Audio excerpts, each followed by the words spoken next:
Ipiprito ko na lang tong mga manok para ulam bukas.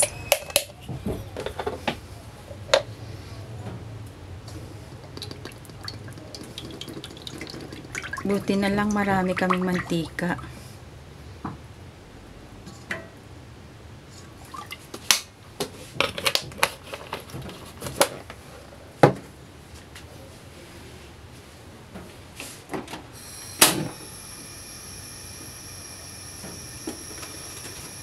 Itong manok,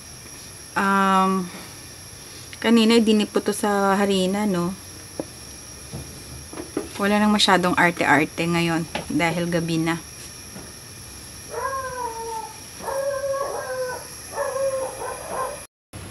Mainit na yung mantika. Pwede nang ilagay itong aking manok.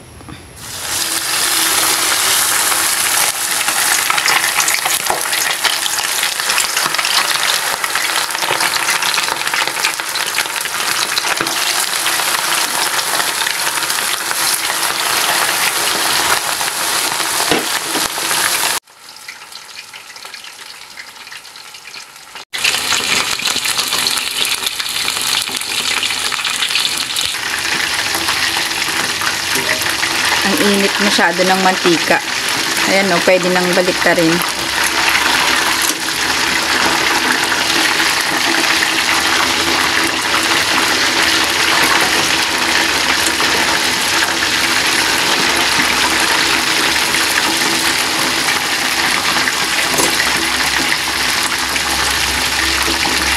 Ang lalaki ng hiwa.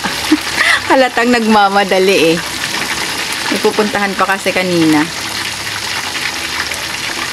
Hininaan ko na lang yung apoy para hindi masunog.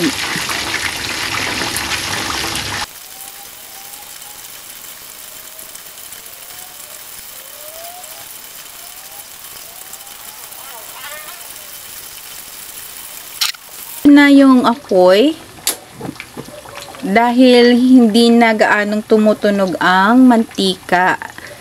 Halata na luto na yung loob ng manok.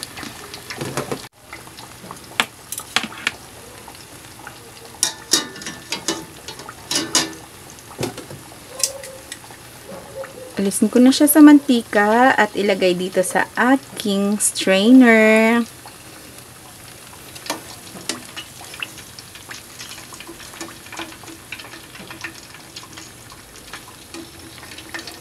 Para dito na tutulo yung excess na mantika.